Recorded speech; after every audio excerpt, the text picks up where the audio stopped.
नमस्कार, मैं दीपक शर्मा और मेरे यूट्यूब मंच पर आपका स्वागत है।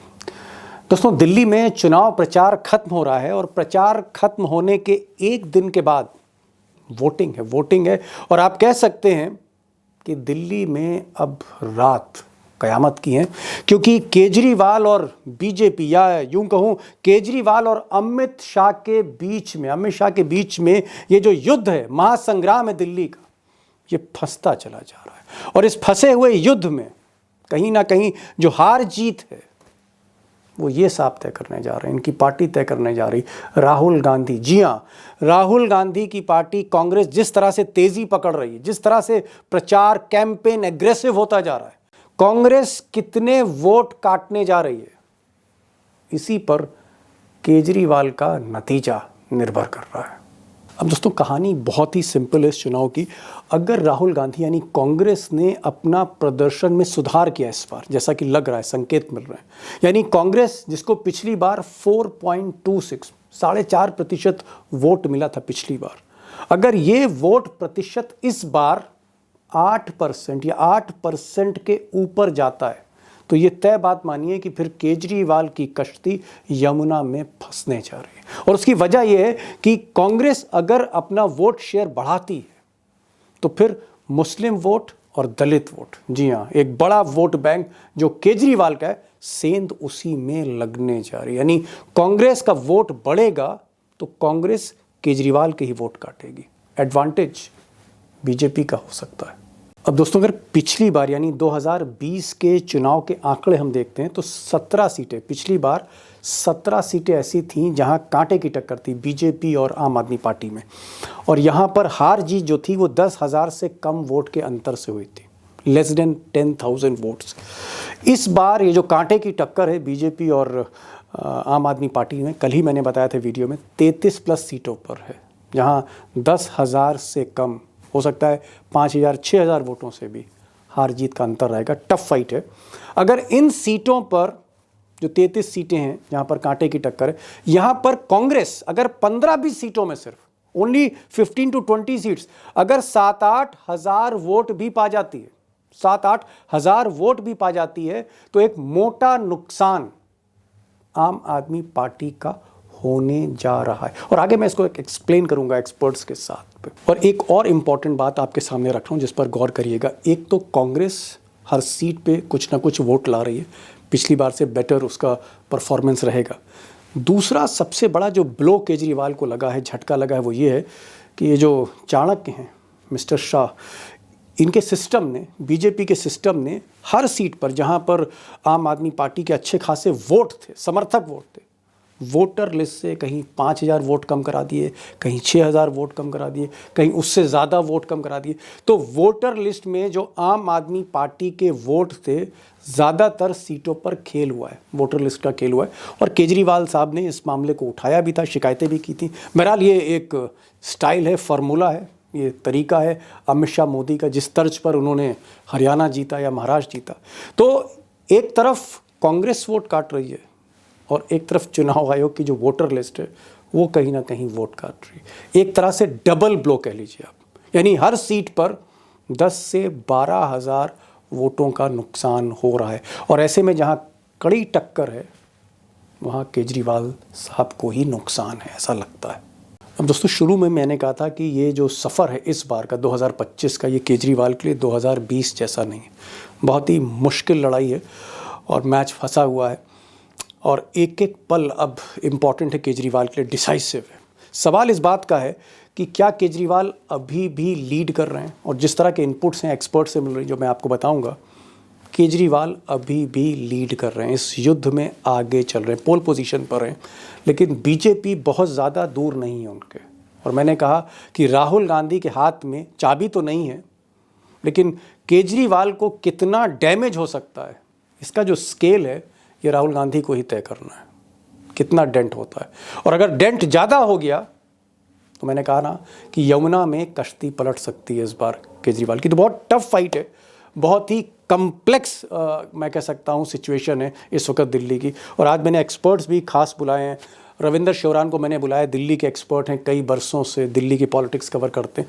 उनसे मैंने पूछा है कि आज की पोजीशन में आप कितनी सीटें केजरीवाल को दे रहे हैं। 35, 40, 45, 50। और यही सवाल मैंने डेटा जर्नलिस्ट अभिषेक कुमार से किया है, कितनी सीटें दे रहे हैं। पिछली बार उन्होंने 55 सीटें केजरीवाल को दी थी। मैंने कहा क्या आप इस स्टेटमेंट पर कायम हैं कि नहीं। और आज एक और ख़ास मेहमान मैंने बुलाया, क्योंकि मुस्लिम्स के पास भी कहीं ना कहीं इस इलेक्शन की चाबी, कम से कम 7-8 सीटों पर, और वो सीटें भी निर्णायक है। वो सीटें क्या खाते में जा रही हैं आम आदमी पार्टी की, या वहाँ पर भी कांग्रेस डेंट कर रही। इसलिए मसला थोड़ा पेचीदा है। तो मैंने डॉक्टर माजिद देवबंदी साहब को बुलाया है। शायर हैं, पत्रकार भी हैं, मिजाज समझते हैं दिल्ली का, बोलते हैं खुलकर। तो मैंने माजिद साहब को भी आज न्योता दिया। उनसे मैं पूछूंगा इस सवाल कि भाई मुसलमान क्या सोच रहा है, उसके जहन में क्या चल रहा है।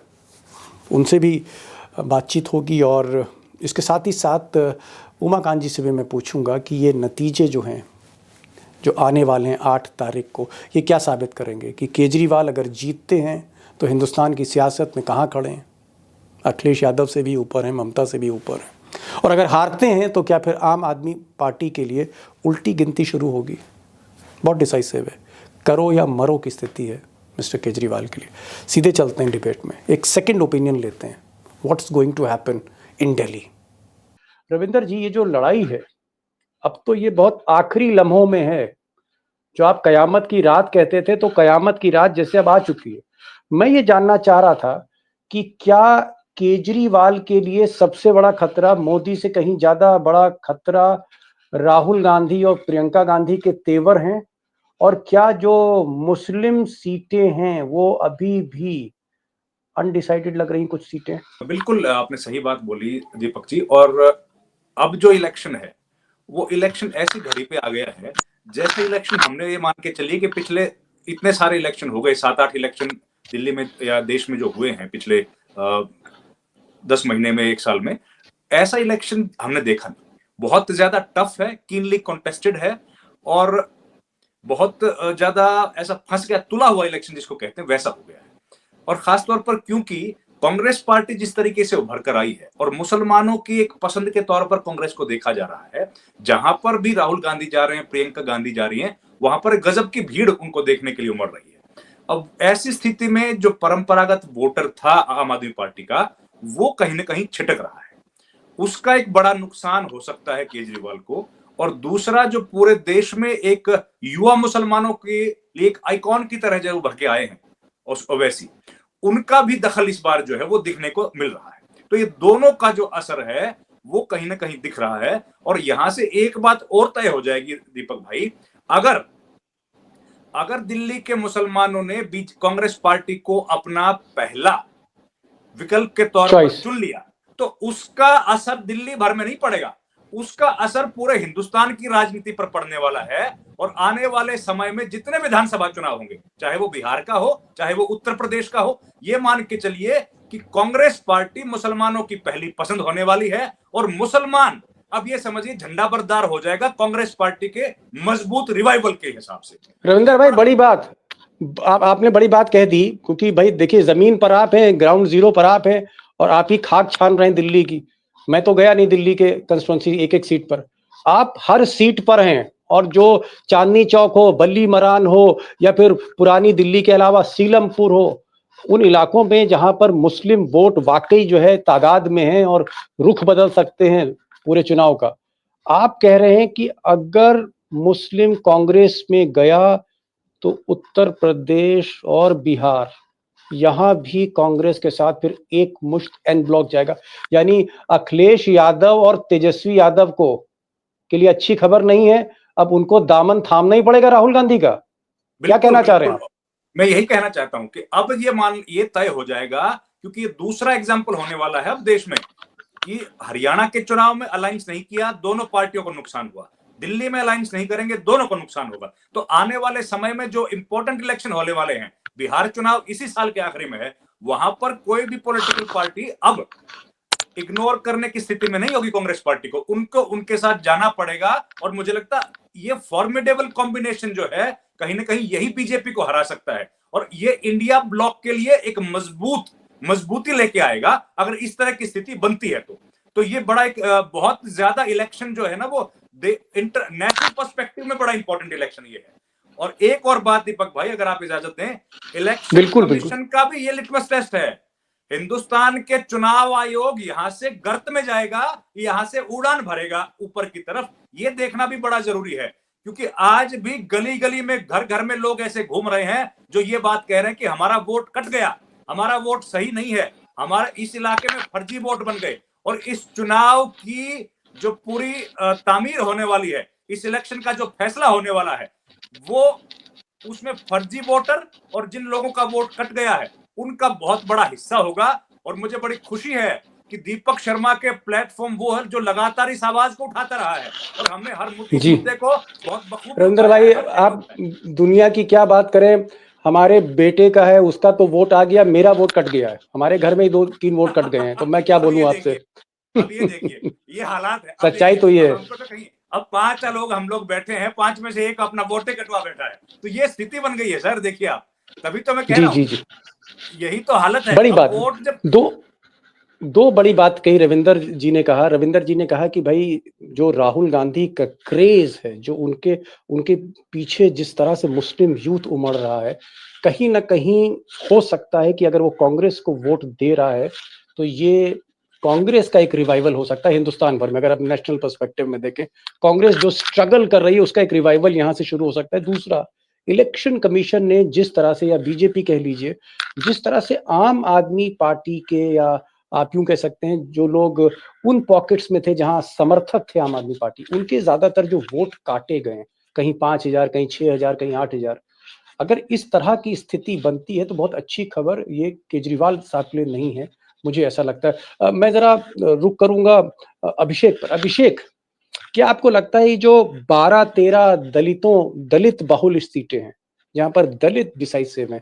झोपड़पट्टी स्लम एरियाज हैं, फिर गोविंदपुरी जैसे इलाके हैं, संगम विहार जैसे इलाके और तमाम इलाके हैं, सेंट्रल दिल्ली में भी बहुत सी ऐसी पॉकेट्स हैं, क्या आपको लगता है कि इसमें से कुछ वोट खिसक सकता है कांग्रेस की तरफ, या ये एक मुश्त आम आदमी पार्टी को जाएगा, या फिर इसको पैसे पे, शराब पे और तमाम चीजों पे, नकदी पे, बर्तन पे खरीदा भी जा सकता है, बीजेपी खरीद भी सकती? क्या ये जो वोट एक साथ जाता था, 16-17 सीटें ऐसी थी, वहां भी आपको कुछ दरार दिख रही है? दीपक जी, मुझे लगता है कि हम लोग जो आकलन करने, असेसमेंट करने बैठे हैं, उसमें उन 12-13 सीटों का जो जिक्र कर रहे हैं, मेरे ख्याल से वो 12-13 सीटें बीजेपी के पॉइंट ऑफ व्यू से बहुत इंपॉर्टेंट नहीं है दलितों के लिए, दलित वोटों के लिहाज से।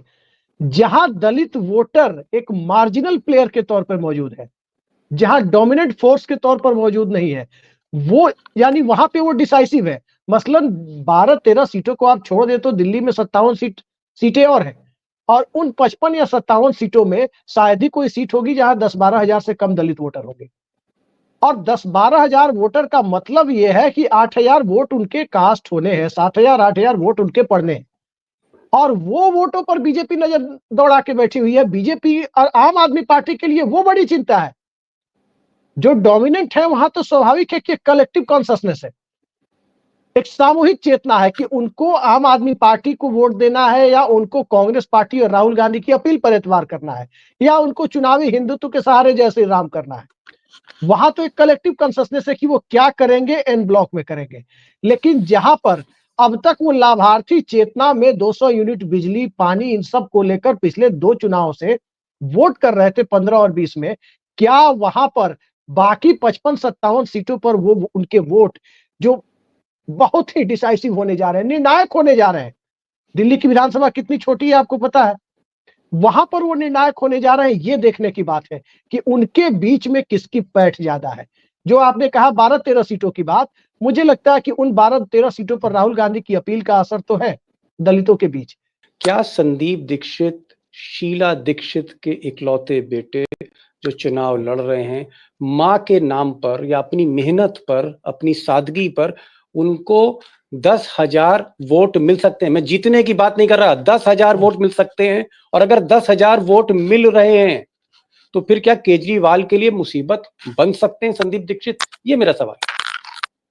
100 बात की एक बात, थोड़े कहे को ज्यादा समझिएगा दीपक जी। अगर संदीप दीक्षित 10,000 वोट लाने की स्थिति में आ रहे हैं तो इसका मतलब यह है कि वो 60 से 70 हजार वोट लाने की स्थिति में भी आ रहे हैं। संदीप दीक्षित के लिए दिल्ली में 2 ही जगह है, नंबर 3 या नंबर 1। नंबर 2 की पोजीशन मुझे दिखाई नहीं दे रही। ओके, चलिए, बड़ी बात और ज़्यादा आपने उलझा दिया है। मैं जरा माजिद साहब के पास आऊँगा। माजिद साहब, भाई ये बात तो क्लियर हो रही है धीरे धीरे कि एक नेक एंड नेक फाइट है। अब चाहे मोदी और अमित शाह तिगड़म करें या इलेक्शन कमीशन उनके साथ रहे, अंपायर साथ रहे, लेकिन जो रविंदर भाई ने कहा या अभिषेक जी ने कहा या जिस तरह की कि आखिरी दौर में टक्कर तो है, और इस टक्कर में मुसलमान अचानक निर्णायक हो गया है। मेरा सवाल पहला ये है कि अगर कांग्रेस और आम आदमी पार्टी ये इकट्ठा लड़ते तो क्या मुस्लिम फिर एन ब्लॉक जाता? कम से कम 7-8 सीटें तो फिर पक्की थी। क्या आपको लगता है एक साथ लड़ना चाहिए था? और अलग लड़ने से क्या आपको शक है, आपको अंदेशा है कि ये वोट स्प्लिट हो सकता है? बिल्कुल सही कहा आपने, बिल्कुल सही कहा। दीपक जी देखिए, लोगों में सवालात पैदा होते हैं। कल आप हरियाणा में थे, आज आप दिल्ली में हैं, कहीं आप साथ हैं, कहीं आप साथ नहीं हैं। तो इससे मैसेज ये जाता है कि कल वो बहुत अच्छे थे, आज बहुत बुरे हो गए। अच्छा, इलेक्शन में आज हमारे दौर का मयार ये हो गया कि जबान बहुत सख्त इस्तेमाल करते हैं। मिसाल के तौर पर कांग्रेस के लोग छोटा रिचार्ज जिनको कहते हैं, केजरीवाल को वही बात असदुद्दीन वैसे भी कहते हैं। मैं कहता हूँ छोटा रिचार्ज मतलब आरएसएस के आदमी। आरएसएस बीच छोटा रिचार्ज, अच्छा वही असदुद्दीन वैसी कह रहे, तो आप में और एमआईएम में तो कोई फर्क नहीं रहा। और कल आप बहुत तारीफें कर रहे थे।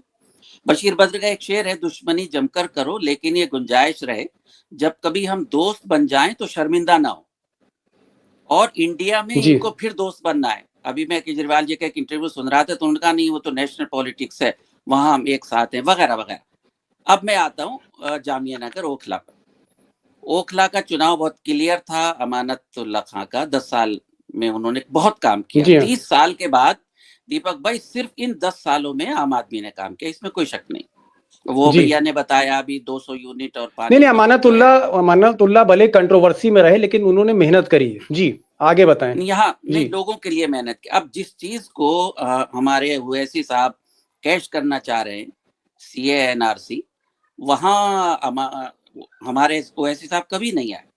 मेरी मुराद किसी की मुखालफत नहीं, लेकिन अब उनकी प्रॉब्लम ये है कि उनकी भीड़ में 50,000 लोग आते हैं और 50,000 में से 5,000 वोट उनको नहीं देते। ओखला में इस वक्त इतनी मुश्किल हो गई है कि अब ये इलेक्शन आम आदमी और कांग्रेस का नहीं है। ओखला में आम आदमी और MIM का इलेक्शन है, इसलिए कि असदुद्दीन वैसे जितनी मेहनत कर रहे हैं उन्होंने इलेक्शन को इतना ज्यादा उठा दिया कि अब आम आदमी वाले, अमानतुल्लाह और वो लोग बहुत परेशान हैं। और इस परेशानी से फायदा किसको हो रहा है? बीजेपी को। बीजेपी के कैंडिडेट ने ये कहा कि मेरा मुकाबला कांग्रेस से किसी और से नहीं है, ना मेरा मुकाबला अमानतुल्लाह से, मेरा मुकाबला तो ओवैसी साहब से है। ये उन्होंने एक चाल चली कि मुसलमान और गुस्से में आके कहे अच्छा ओवैसी साहब को जिताएंगे। लेकिन मेरा ख्याल है ओवैसी साहब और कांग्रेस बहुत मजबूत नहीं है। यहाँ इंटेलेक्चुअल्स की बहुत बड़ी तादाद रहती है, लोग काम देखते हैं और जबान को भी देखते हैं। 1 मिनट की इजाजत और चाहता हूँ।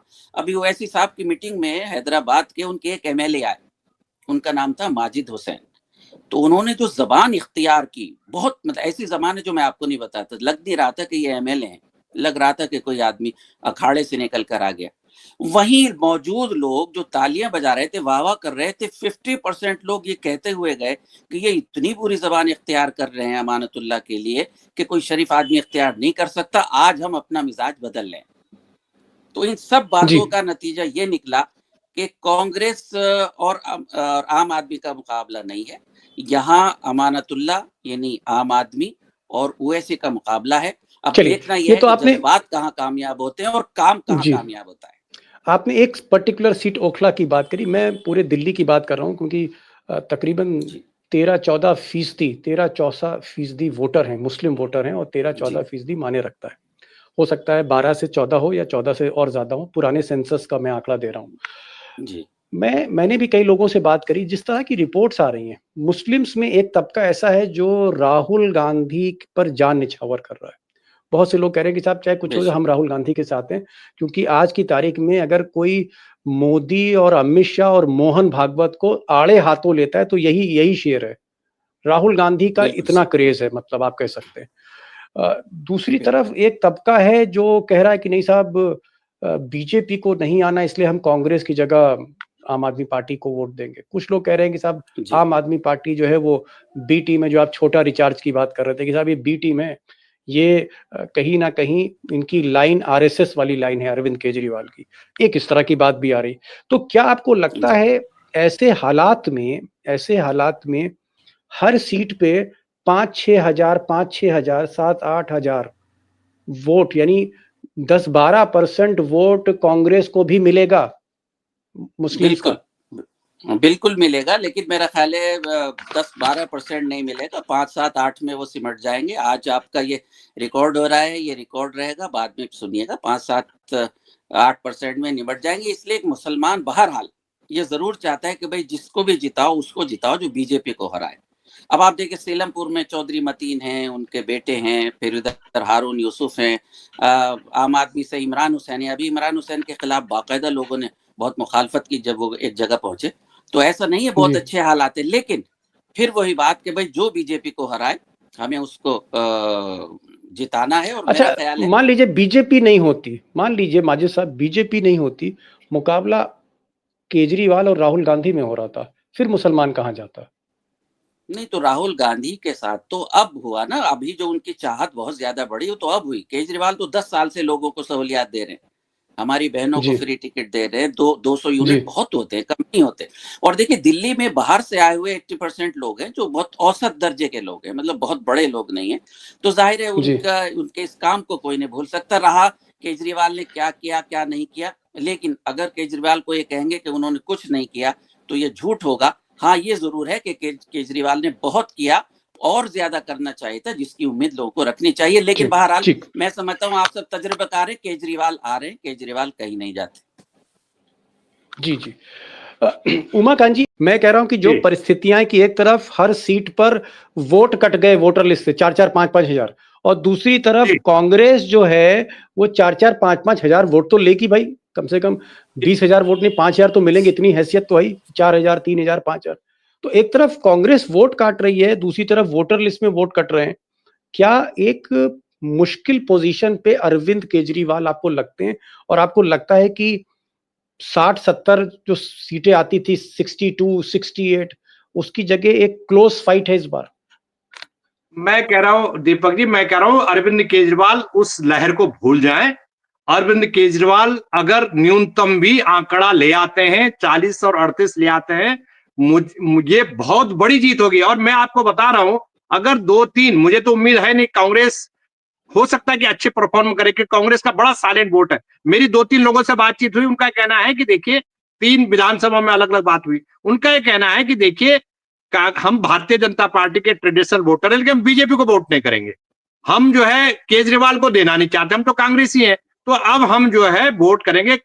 मुझे बड़ा आश्चर्य हुआ इस बात का। तो कांग्रेस को लोग, कुछ कई वोट है, मुस्लिम से मेरी बातचीत हुई, उनका कहना है कि हमारा वोट चाहे कूड़े में चला जाए, हम जो है कांग्रेस को वोट करेंगे, क्योंकि अभी एकमात्र रास्ता राष्ट्रीय विकल्प में राहुल गांधी है। तो मैं ये कह रहा हूं, आपकी बात का यही एक नटशेल में जवाब है कि आज की तारीख में अरविंद केजरीवाल, जिसको कहते हैं ना कि खरबूज छुरे पे गिरे या छुरे खरबूज पे गिरे, खरबूजे पे। नुकसान अरविंद केजरीवाल का ही होना है।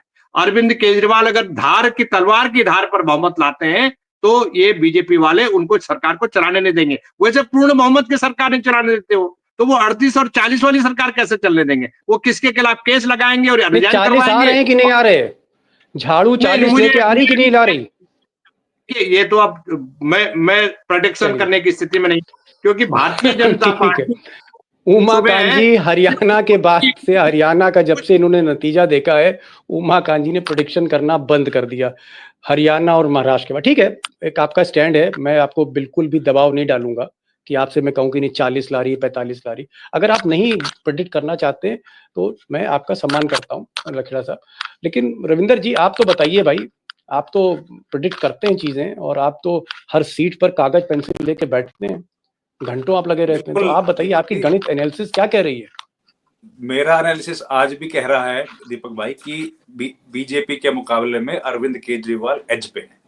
उनको आज भी बहुमत मिल रहा है, एक बात। दूसरी बात, मेरा प्रेडिक्शन गलत हो या सही हो, मुझे कोई फर्क उस बात से पड़ता नहीं है। मैं वो बात कह रहा हूं जो जनता से सुन के आ रहा हूं। मैं अपने से कोई कहानी बुनता नहीं हूं, जी। और केवल इस वजह से कि मेरा प्रेडिक्शन गलत हो जाएगा मैं बोलना बंद करूंगा। मैं अपनी बात बताऊंगा, जो मेरी समझ है, जो मैं लोगों से मिलके आ रहा तो हूं, बता, उनसे सीटें तो बता दीजिए रविंदर भाई। 40 सीटें, मैं कल भी बताया था, 38 से 40 सीट के आसपास आम आदमी पार्टी मजबूत स्थिति में है। और ये जो इलेक्शन कमीशन है, इलेक्शन कमीशन ने अगर बेईमानी करी फिर तो कोई अंदाजा नहीं है, फिर तो कुछ भी हो सकता है। अगर वो इलेक्शन चलिए। कमीशन बेईमानी नहीं करेगा और आम आदमी पार्टी उसको रोक पाने में कामयाब होगी, वॉलंटियर्स आम आदमी पार्टी के हर गली में, झुग्गी झोपड़ी में, गली कूचे में खड़े हुए हैं, वो पूरी कोशिश कर रहे हैं। और इस वजह से उनकी पुलिस के साथ लगातार फाइट हो रही है। हर जगह पे हम लोग देख रहे हैं, वीडियो आ रहे हैं, पुलिस के साथ मारपीट के वीडियो आ रहे हैं। वो कोशिश कर रहे हैं, पूरी लड़ाई लड़ रहे हैं। अब देखिए जी आखिर में क्या होता है। लेकिन जनता के हिसाब से अगर मैं बात कहूं दीपक भाई, तो जनता का जो मन है, जनता से जितना मिले हैं, उसमें अरविंद केजरीवाल 21। अच्छा चलिए, 21 हैं, 38 से 40 आ रहे हैं। माजिद साहब, आप तो शायरी करते हैं, तो ये बताइए, शायरी में कयामत जो है लफ्ज बहुत आता है, कयामत की रात, कयामत की रात। सबने, जितने भी बड़े बड़े शायर हैं, कयामत लफ्ज का सबने इस्तेमाल किया, नज़म हो गजल हो। कयामत की रात आने वाली है क्या? 5 तारीख को वोटिंग है, तो अगली 2 रातें कयामत की हैं कि नहीं, ये बताइए। बिल्कुल, आपने कयामत का जिक्र किया तो मेरा ताजा शेर सुन लीजिए कि बिखरे बिखरे हुए फिरते हैं मेरी कौम के लोग, एक सफ में अगर आ जाएं कयामत हो जाए। ओहो तो ओहो ओहो, कयामत होने वाली है। और अब स्पेशली मैं भाई एक मंच पे आने के लिए, एक साथ आने के लिए, तो फिर राहुल गांधी और केजरीवाल का हाथ मिलवा देते तो कयामत हो जाती साहब। तो माजिद सब भाई, कोई पूछता तब, अरे दीपक जी कोई पूछता तो ये कौम तो दरी बिछाने का काम कर तो रही है चलिए 47 से आज तक, माफ कीजिएगा। लेकिन ये कि एक एक शेर जुमला मेरा भाई। सुन लीजिए, जी हाँ, शेर से पहले एक जुमला सुन लीजिए। ओखला में बहुत आसान नहीं है सारी सीटें। और कांग्रेस का आपने जिक्र किया, एक नई नई यहाँ एक सोच ये भी है कि ऑलरेडी जो अरीबा खान है वो काउंसलर हैं, अब उनको एमएलए के लिए भी टिकट दिया गया। तो यहाँ एक सोच ये भी है कि वो काम कर रही थी और बेहतर आदमी आता। खैर ये तो काम उन लोगों का है कि वो कैसे करें। बहरहाल देखिए क्या होता है कयामत की रात के बाद। हम दुआ करेंगे जी कि उन्हें है शौक अगर बिजलियां गिराने का, हमारा काम भी है आशियां बनाने का। सुना है लोग हैं माहिर हवा चलाने में, हुनर न छोड़ेंगे हम भी दिए जलाने का। हमें और आपको मोहब्बत के, ईमानदारी के, सच्चाई के, कौम यकजहती के, आइन के दिए जलाने हैं, और यकीनन वही रोशनी आखिर तक रहेगी। बहुत शुक्रिया। चलिए, एक बात माजिद साहब ने कही, उन्होंने कहा कि साहब अगर सब एकजुट हो जाते तो कयामत आ जाती, ये उन्होंने कहा कि कयामत आ सकती थी। अभिषेक भाई, आखिरी सेंटेंस आप ही का बचता है, और आखिरी सेंटेंस में मैं सिर्फ नंबर गेम पूछना चाह रहा हूँ, मैं कोई सवाल नहीं करूंगा।